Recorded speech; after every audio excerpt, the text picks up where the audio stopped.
Welcome to Black Feathers Podcast, a true and honest conversation about disabilities for all. I am your host, Dr. Crystal Hernandez from the Cherokee Nation. Looking behind, I am filled with gratitude. Looking forward, I am filled with vision. Looking upwards, I am filled with strength. Looking within, I discover peace. Quiero Indian proverb. Access to supports and services for individuals with intellectual developmental disabilities or autism are critical. The systems that control this access are often not very user-friendly. Some, in fact, require so many steps, so many layers, and a tremendous amount of advocacy to navigate towards the goal. This complex access control can be overwhelming, devastating, and massively traumatic. We need the system navigation champions to help us teach the masses how to navigate this system, not only for themselves, but more importantly, to navigate the change for this system. To help the masses realize their voice does matter, this could dramatically save lives, support individuals and families, and demonstrate kindness and compassion in an already difficult journey. Which is why I am so excited to have a seasoned champion on the podcast with us today. Ms. Dana Miller has almost 2 decades of experience working in state Medicaid and brings a wealth of knowledge to the table. Dana, welcome to the Black Feathers Podcast. Will you tell us a little bit about yourself and the work that you have done and what you do now? It's Jay Stone Go, Meadow, for having me on today. This is so exciting. Again, my name is Dana Miller. My indigenous name is Chaloka, which means cricket, which was given to me by my grandfather.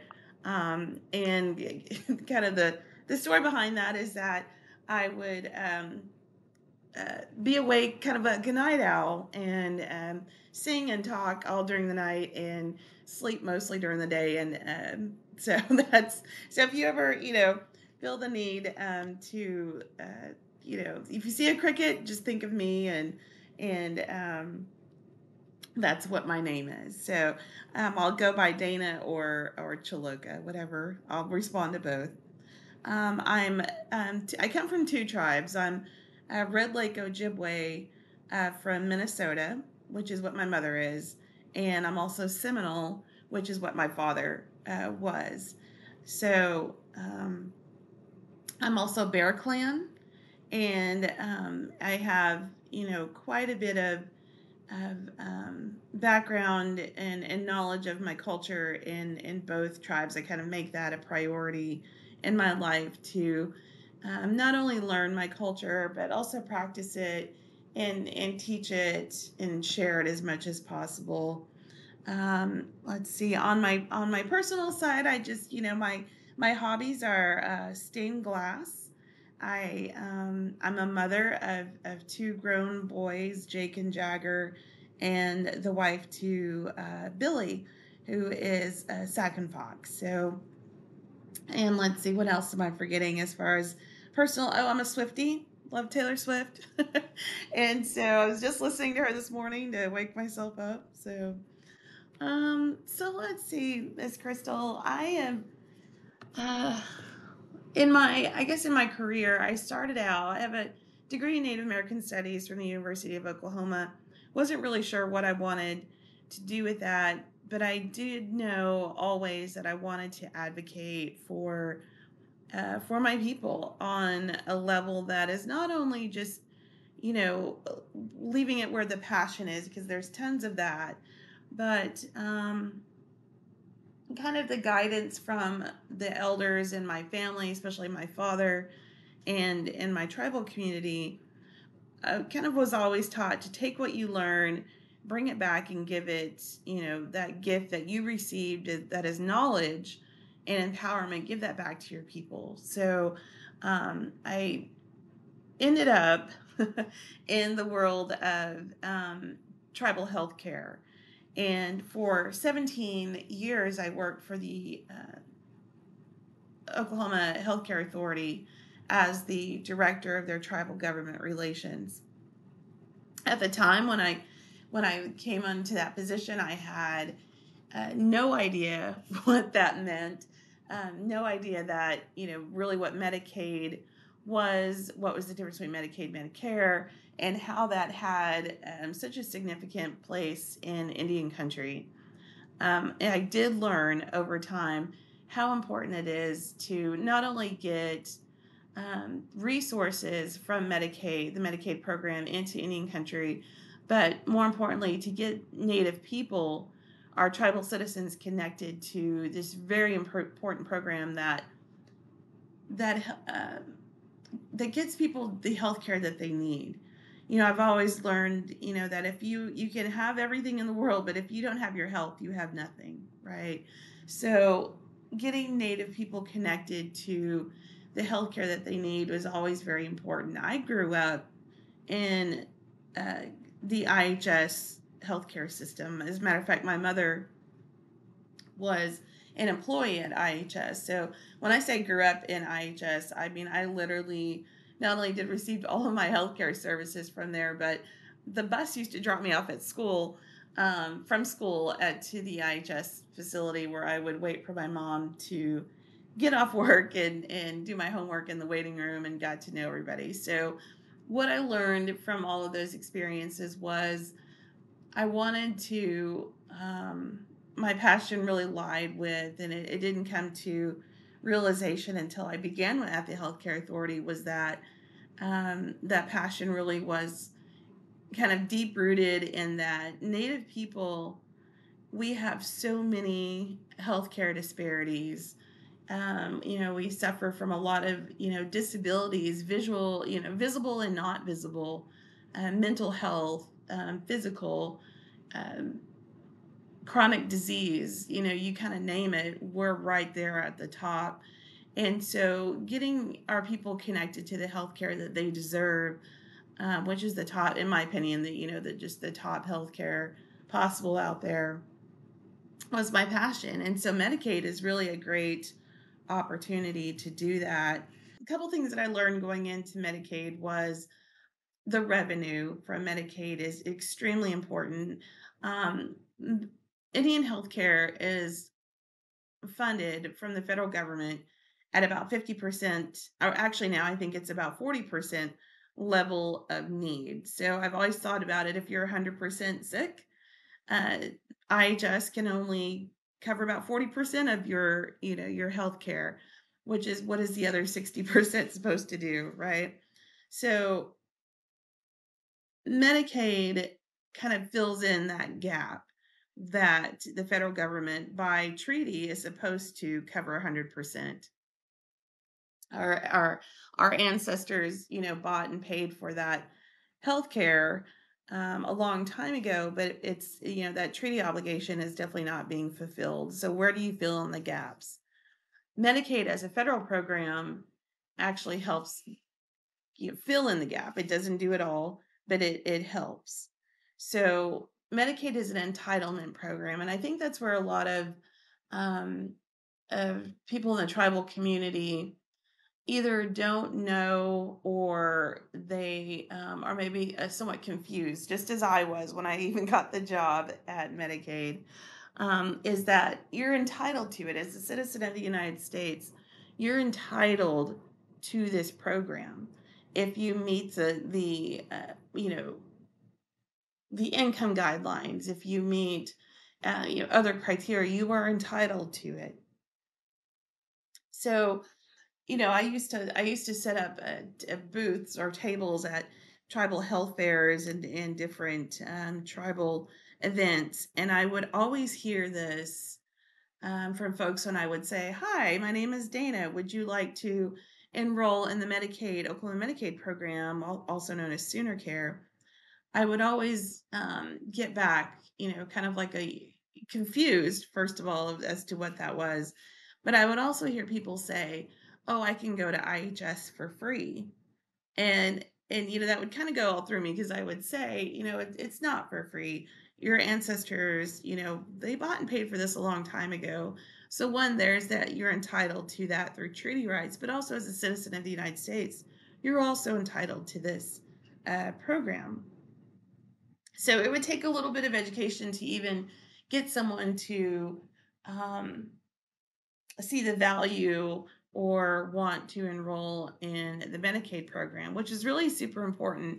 One, because of the revenue it brings in, but two, it grants them so much access to services that maybe aren't covered in the Indian healthcare system, or maybe they're, especially in rural Oklahoma, it gets you to a provider that might be closer to you.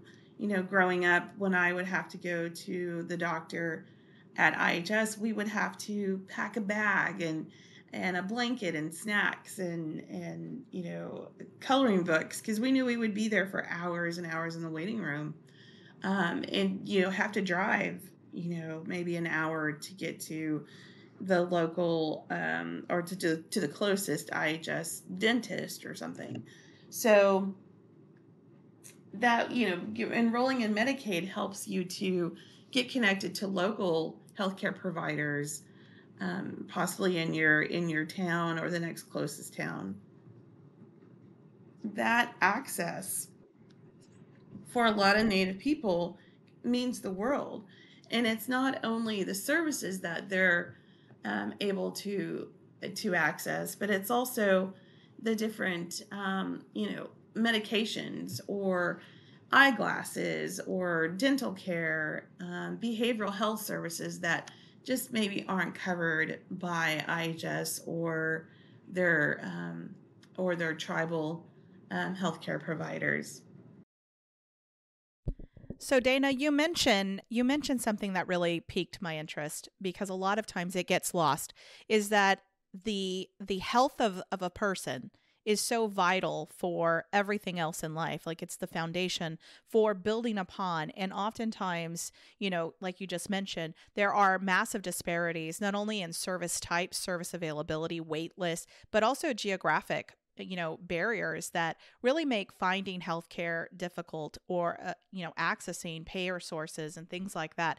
The other thing I would say to kind of think about too is that sometimes going through that process. So I love that you were out at those booths and those events, really explaining information, making it user friendly, removing some of those barriers, because the average person finds that process of applying, of advocating, of fighting a denial, or understanding even some of the information that's given to them once they do apply, they find it really difficult. And when a family or an individual's already in a distressed state, it makes it that much harder.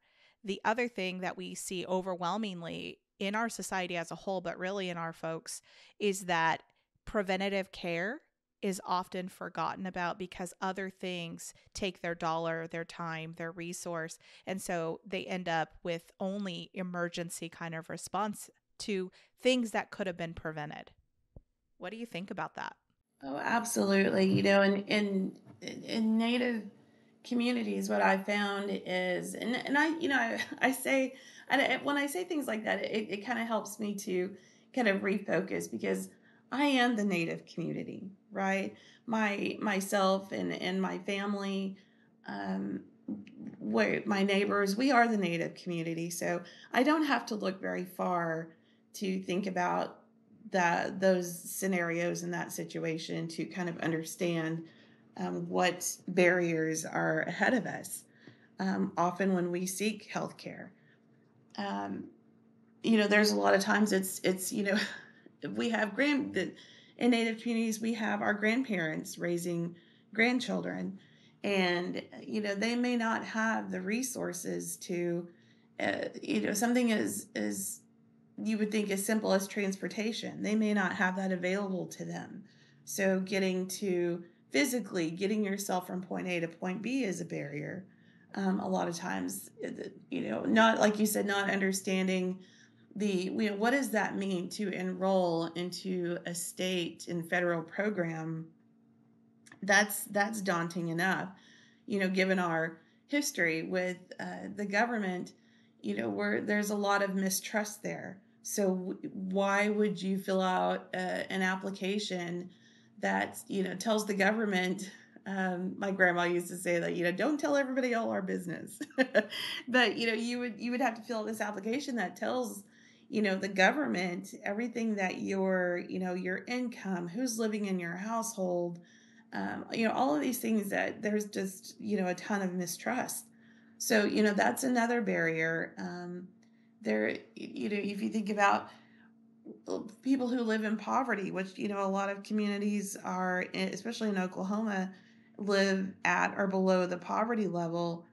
People are working hourly jobs. And so to leave that hourly job to go to the doctor for a preventive, well child checkup, and could mean that you miss a whole day's worth of work. And that, means that maybe you can't pay your light bill or you can't put food on the table that day. So these are, it's not just a decision on whether or not you prioritize preventive health care or, being compliant with your medication regimen. It really is a question of survival a lot of times. And I know that sounds a bit dramatic, but that is exactly what happens in our communities, and it has to be addressed.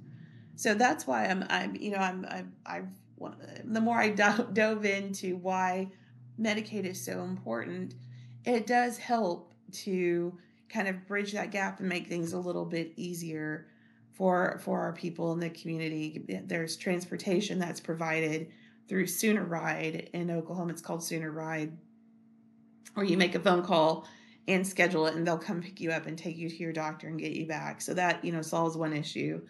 In IHS facilities and tribal facilities, they do an excellent job of connecting people to the program, meaning getting them enrolled. So they have what they call patient benefit coordinators. If you've ever been to one of those facilities, you walk in and the first person you go to is an individual sitting at a table or a booth, and you tell them, hey, I'm Dana, I'm here for my appointment. And not only will they check you in, but they will also say, hey, let's have a seat and let's go over your benefits and let's see what we can get you enrolled in. And they kind of do the legwork for you, which makes that process just so much easier. So that's a great resource in the community that maybe a lot of people aren't aware of. And the part of the financial hardship to prioritize healthcare, enrollment into a Medicaid program, again, can get you to a doctor that's maybe closer, or that maybe could maybe work with your schedule a bit more, or better yet, even has telehealth, where you don't have to leave work, where, you don't have to pull that kiddo out of school that day. It could just be, a visit over the phone, with a, face-to-face visit over the phone, which is amazing. So there's a lot of opportunities there to address those barriers when you add on the Medicaid program. So I love that you're describing how far our system has come in terms of, Medicaid allowing for programming that delivers, transportation, rides to and from appointments. I know that there's still a lot of difficulty navigating setting that up. And so what can someone do if they are having transportation issues to appointments? What's the simplest way for them to navigate setting those types of things up? Because I often hear that there might be some difficulties experienced. Maybe it's on the user side, or maybe it's the system side, or maybe it's both. And so what are some tips for folks trying to set up those rides to preventative appointments, or just appointments in general? Sooner Ride with Sooner Care has done a good job of partnering with tribal transportation programs. And so there's one significant one right now. I believe it's the Choctaw Nation has partnered with them as a Sooner Ride provider. So you could if you're, a Choctaw citizen, or you live in the Choctaw service area, you would just contact them directly. They have also given the tribes the ability, those patient benefit coordinators that I mentioned earlier, they have the ability to schedule a ride for you. They can actually go into the Sooner Ride scheduling system. They have access to that and can schedule those rides for you. Because a lot of times it's completely understandable when you're trying to schedule a ride, 72 hours in advance. a lot of times that's just not feasible. There's things, like I said, things that happen. You have to go to work, or you have to move an appointment. There's so many things that could happen in that 72 hours where you have to reschedule, or it just life happens, right? And so making a phone call or going online and making that or changing that appointment sometimes is just kind of just another step that you don't need in your busy life.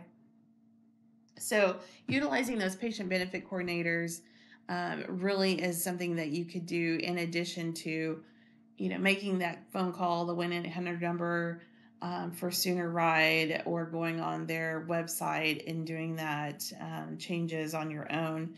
Utilizing those tribal resources, tribal transportation programs, or the patient benefit coordinators at the clinic really are some resources that could help you navigate that transportation piece of the program. So, Dana, working in the Medicaid arena, specifically focused on tribal nations and tribal citizen access and delivery for 17 years is a tremendous learning experience, right? And I know over those 17 years, substantial changes have happened to the way that people are covered or the way that they access the services, including the expansion of service providers taking Medicaid.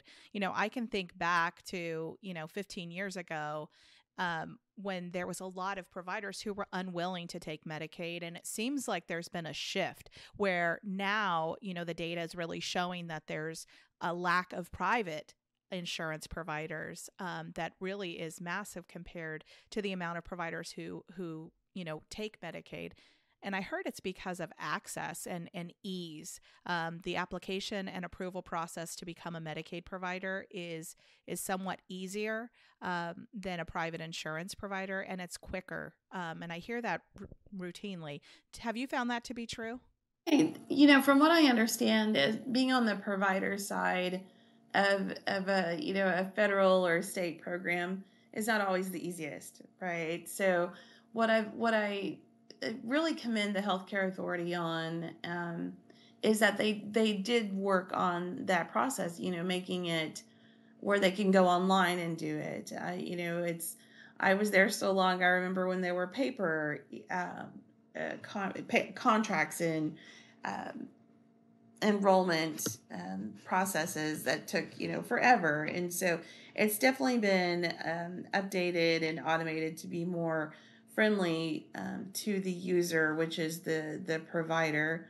But kind of going back to the tribal healthcare providers, again, commending the healthcare authority. They've done such a great job of working with tribal providers and changing their contracts to include the word sovereignty and to recognize the fact that who they provide services to is limited to the tribal community, or what services they provide. So that's that was always just something that the healthcare authority did it right, and they did it well, and they've improved that process over the years, and it really has I guess the end result is that you have more healthcare providers, which is what you need to have a successful program, for sure. That's fantastic. So, how can tribal nations and tribal citizens work more effectively with Medicaid, the system overall, and any other agencies that are kind of over that overarching service access? How can they work better, more collaboratively? What do you think are some of the goals that we should set? Things that I found when I was there was there's always, just because Medicaid is just such a giant program. In the state of Oklahoma, just to kind of give you an idea, at that time, I believe when I left, it was around $6 billion with a B dollar program annually. So that's huge. About four and a half of that came from the federal government, and then the rest came from state government. So that budget alone should kind of tell you how big this program is and how important it is, and those dollars that come back into the community through those Medicaid services that are provided. There's at any given time, there's, so many people who are on the Sooner Care program, mostly children, people who are relying on this program to provide basic healthcare services, eyeglasses, dental care, medication. But it also in 2020 opened it up to even further, open those doors up to include healthy adults, which was Medicaid expansion. So those type of things. So, those people came on, and they, the healthcare authority, along with the state legislature, expanded the dental program to provide more dental services for adults, because, at the end of the day, when those healthy adults aren't able to, to get a job, or are unable to work because they don't have proper dental care, and they're dealing with dental pain or dental issues, that impacts the community. So I was really excited to see that Medicaid expansion come through because of the direct advocacy and voting of the Oklahoma citizens who put that into the state constitution. It was amazing. So that individual advocacy really does mean a lot. So, people getting out, making sure their voices are heard, telling their story. One of the things that I am able to do is serve on the board for the Autism Foundation of Oklahoma.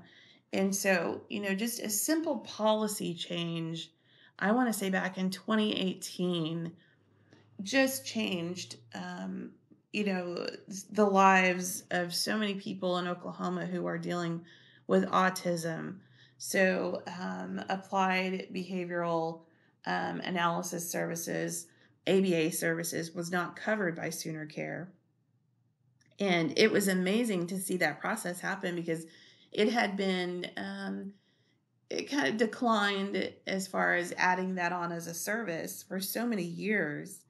And it was pretty amazing, because what I had experienced was that the tribal community, the healthcare leaders in Oklahoma, made this one of their top priorities.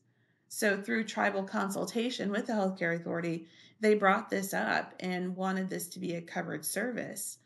In tribal communities, Native children are less likely to be diagnosed or evaluated for autism, for being on the autism spectrum. And so, there's a lot to catch up there on. And so when there is a diagnosis and they're not appropriately reimbursed for ABA services, that was a barrier to healthcare in any country. So it was amazing to see them make this a priority and advocate for it. So they did, and it was amazing. It was kind of one of the highlights of my career, was to see that come from the advocacy on the tribal level to being implemented into policy for all Oklahomans, not just the Native community, but for all Oklahomans in the Sooner Care program. So that was great. So advocacy on the individual level, being a tribal citizen, you do have a voice even within your tribal leadership, and, let them know that these things are important to you, that healthcare is a priority for you, for your family, for your community. So there's also to the relationship between the tribal leadership and the government leadership as far as the Medicaid program. So Oklahoma does an amazing job of tribal consultation. They kind of lead the country in, as an example of how to consult effectively and meaningfully with tribal leaders.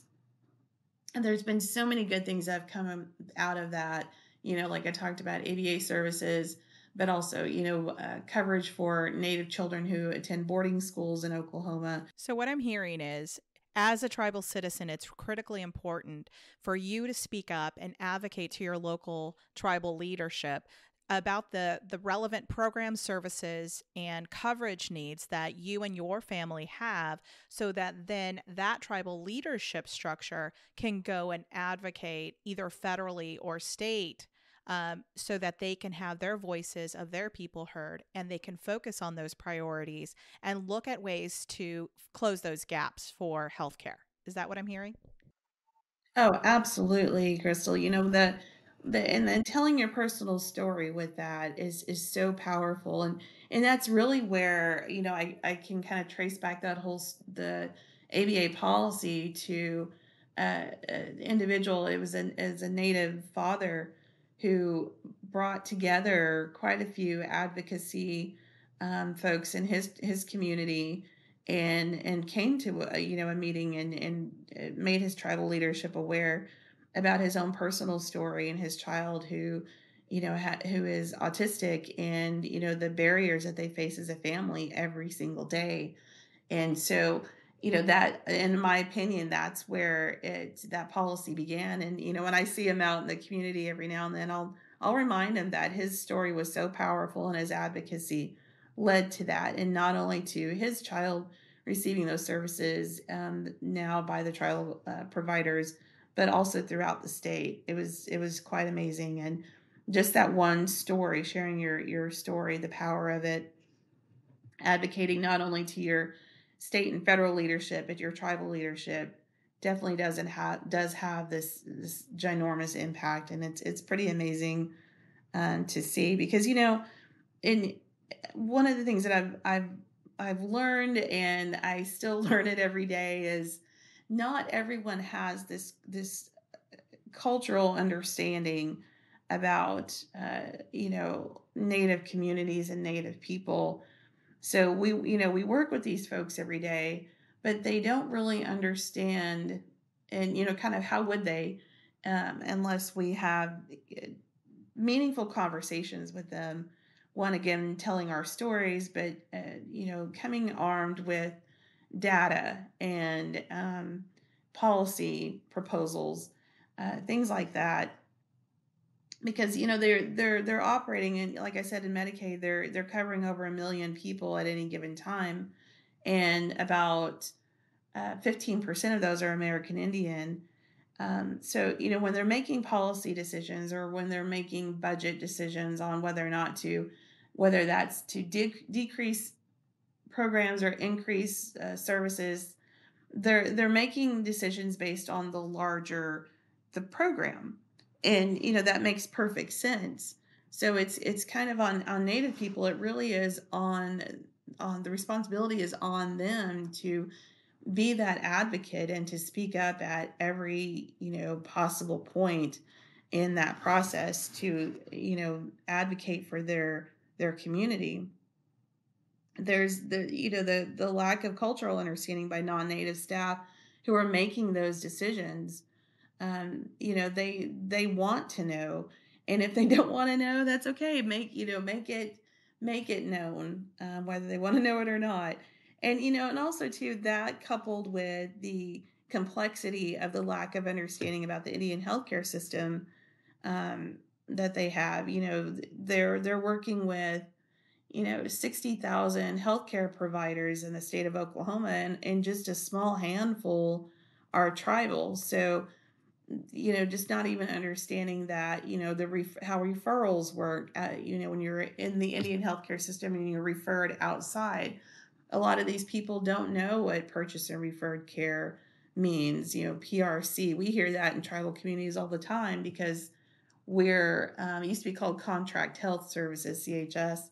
But when you go to the doctor at IHS and you need an MRI, they don't have an MRI machine, so they're going to refer you through PRC or CHS to a provider in Oklahoma City or Tulsa who has those services available. We understand that system, but those folks who are making policy decisions and who are making the decisions on how referrals work within the Medicaid system have never heard of those things. So that's why it's just so important to on both sides to constantly be informing, educating, communicating, and advocating on both sides really does impact our everyday lives and the ability for us to get those services to our families, to ourselves, to our communities. And it's so important because it really does have an impact. I've witnessed it many times myself while I was in that position, and I'm so happy now that I get to now that I have the opportunity to serve tribes directly in my own capacity as a consultant for tribes. Just tell us a little bit about what you're currently doing. Sure. So after a while and serving the state government and just some things personal on the personal side, my baby graduated high school this past year, and it was time for some changes. And so I was ready, and it's something that I always wanted to do, was to advocate more on the tribal side, kind of take what I've learned, going back to that um, teaching that I had from my elders a long time ago, is take what you've learned and help your people.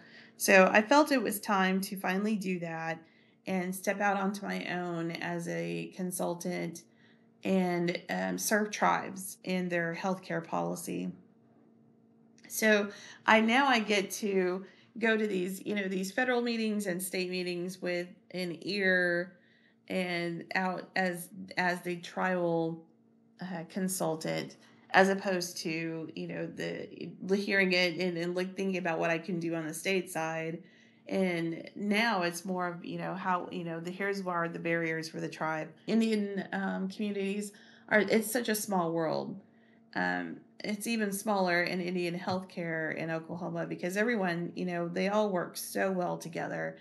Oklahoma really is, in my opinion, the model, not only with state tribal relationships, but tribes are doing such amazing things. They're leading in my opinion, in Oklahoma, telehealth because of COVID. They really were able to step up and do so many inventive things. But they were, the truth is they were doing that before COVID. But they were, they're leading in behavioral health services. I mean, you kind of name it. They're doing these amazing things. I think about really the Oklahoma City Indian Clinic. I was just visiting with someone there not too long ago, and they just do so many great things. They have health coaches. They have a gym membership. They have cooking classes. So, if you go there and you're diagnosed as a, pre-diabetic, they're going to get you those services, as opposed to, when I go to the doctor, if, you're told, maybe you are pre-diabetic, you get maybe a little piece of paper that has a prescription on it, and you go get a drug at the drugstore to take care of it. Whereas our tribal providers, they're more invested because it's their community. So they have, like I said, gym memberships. They have some of them even will prescribe fresh fruits and vegetables. They'll make sure that you're connected to social determinants of health issues, like making sure that you get a referral to housing or to energy assistance. So there's just so many things that they do to take care of the person as a whole. I could not agree more that we are seeing our Indian health services and our Native health services coming forward with such integrative care models and really looking at the totality of the person and also the family system. We're seeing a lot of family types of referrals and services. You mentioned cooking classes. I know there's housing referrals that are being, issued. There's referrals for all sorts of things that traditionally healthcare did not include. And I love to see that nod and that honor given to things that are really culturally rooted for us and relevant to the overall wellness of our community. So thank you for mentioning that. For sure. There's some things too that I see on the horizon. There's discussions about it, but it's things that we've always known as Native people, is that, an illness is not just the illness itself. There's so many things that surround it that also have to be taken care of in order for you to fully heal.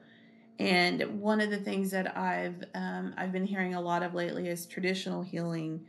And I think that's so complex and such a foreign concept about how we reimburse traditional healers in our community. And I don't think it's going to go that deep into it, but it really is a way to look at our traditional healing practices that address the not only our physical or mental needs, but also our cultural wellness. And so when we look at that as Native people, we've always relied on those things to help heal us mentally and physically.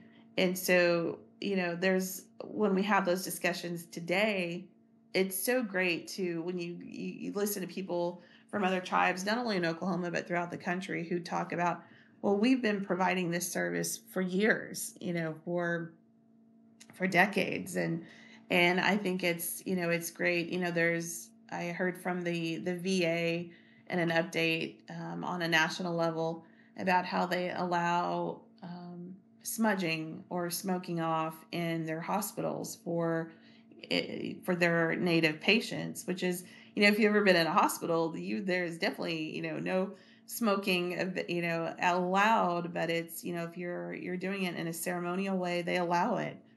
And I think that's just amazing for when, you're sickest. That's when you need that cultural wellness the most.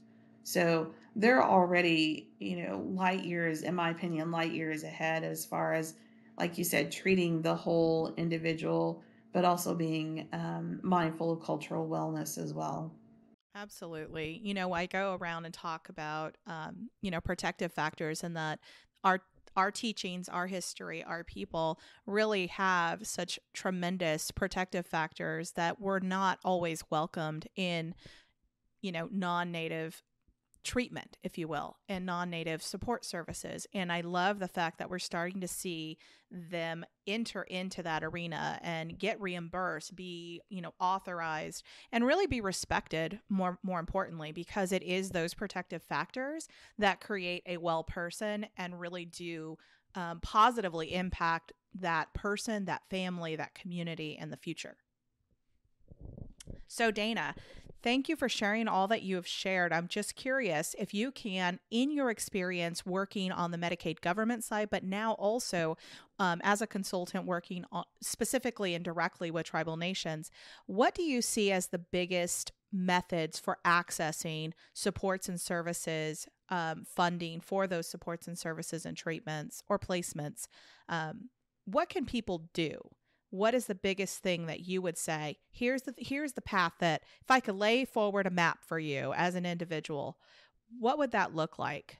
If you can throw out some milestones for us. Sure. So, again, thinking about my own personal, story is, when as a young mother, very long time ago, I didn't understand when, when someone asked me, if I, knew about Medicaid, or, if I knew about, our tribal healthcare programs, just completely didn't understand. When a doctor said something to me about not only my health or my child's health, I just kind of took it as, it is what it is, and didn't learn how to advocate really for myself or for my family until I got older. And that's regrettable. So I would say, first and foremost, be an advocate for yourself. Take some time. And I know time is a precious value commodity that, it's especially when you're struggling each day to put food on the table. It's asking a lot, but making yourself aware of those resources, making yourself aware of those resources is paramount. And the great thing is that there are a lot in the tribal healthcare world. There's those, like I said, those patient benefit coordinators who are so knowledgeable and have that already all packaged up and ready for you. And not only that, but they can help you get connected and they can advise you. That will help, so much if you could get connected to those folks who I think are, I kind of say on the front lines of getting connections to resources. They're amazing. So that would be the first thing I would say is, always be that advocate for yourself. Get connected to the Medicaid program if you can, if you're eligible. It would be great because it opens so many doors for you and your family, your community. It brings in, I think about it in terms of kind of how we used to be historically. There was a lot of value that we had in the resources that we could contribute to our tribe and our clans. And I think about Medicaid that way because if you enroll in Medicaid, you're bringing those Medicaid dollars back to your tribe, back to IHS also. If you don't enroll, they're struggling. There's a constant struggle in Indian country with getting adequate funding for healthcare. So when you go in and you help bring in that gap and kind of help fill in those holes, because it can only be done by the individuals to fill in those holes. You're bringing those resources back, just like we did, a long time ago. How we were, taught to support our tribe and our clans. So I think about it in those terms that you're bringing resources back, much needed resources. So on that level, it's really important to go ahead and enroll into the program, and then once you're enrolled in the program, advocate for yourself. Find the best provider for you and your family. Make preventive care your top priority, and bring in those healthcare providers as your partner, not just as the authority who kind of drives that for you. They're your partner in getting that healthcare that you and your family deserve. So the part that really I think is that tribes have done a great job of addressing is preventive and chronic health care in collaboration with Medicaid. But one of the things that is happening now, and I think is really interesting, is care for our elders. So there's a lot of funding out there available to tribes to help kind of integrate those Medicare and Medicaid programs for elders that tribes are already doing. So, for example, tribes already have transportation or may have a transportation program. They may have a energy assistance program or perhaps a Meals on Wheels type program for their tribal elders. Well, if you couple that with what Medicaid and Medicare are providing as far as healthcare services, you could provide, as a tribe, you could kind of provide a whole system, kind of piece that together and provide a whole system for your tribal elders, with your housing, transportation, those different types of programs to make sure that those elders don't go without and don't have to go into a nursing home, which is, as Native people, that's kind of a foreign concept for us because we keep our elders in the community and go and get those resources. But if there's collaboration between the tribal resources and the state and federal resources, we might be able to accomplish that goal, that cultural goal of keeping our elders in the community and in the homes where we can take care of them, as we have always done. So there's different grants that are out there available to tribes that help accomplish this goal. So that's really exciting, and I see more and more of that happening now.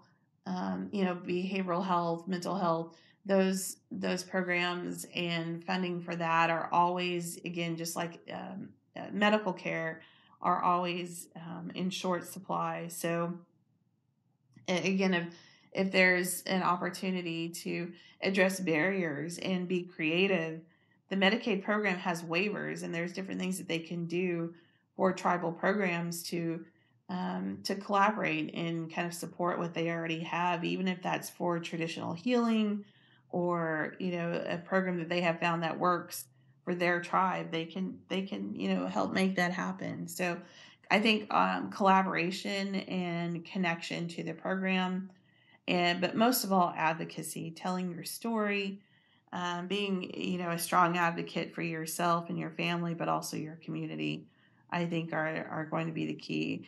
It's not an easy answer, Crystal, because there's just so many, especially being in the tribal community. We're citizens of our tribe.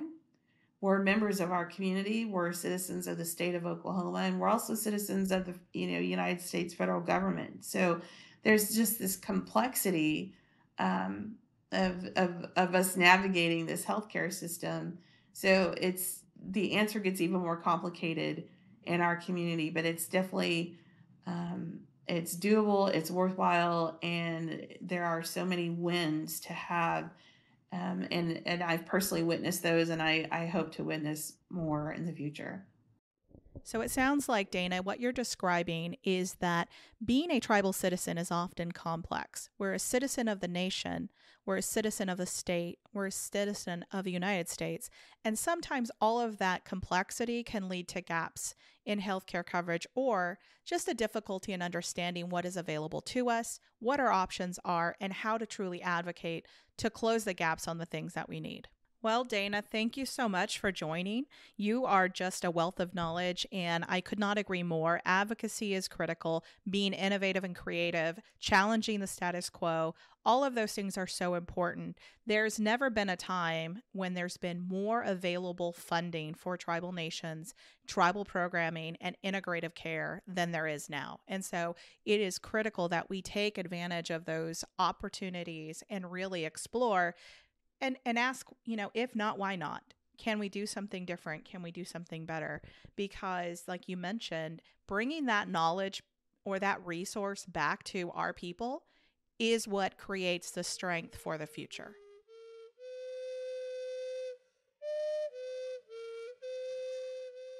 We must choose to never allow the constraints around us to stop advocating for the basic necessities for a healthy and well life. We must never settle into quiet acceptance when wrong still exists. We come from a long line of strong people who stood firm, who protected, who believed that our voice matters, our presence is needed, and that our people deserve all the greatness. For you see, it was never a braid, it was always a backbone. Stand tall.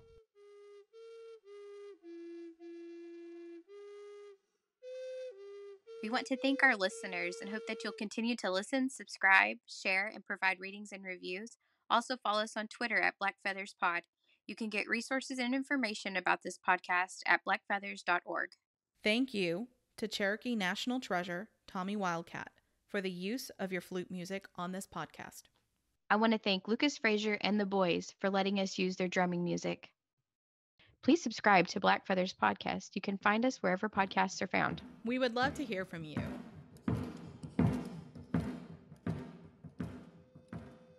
Tell us about your journey with disability and guide us on future episodes of Black Feathers by visiting blackfeathers.org and answering a few short questions at the bottom of that page.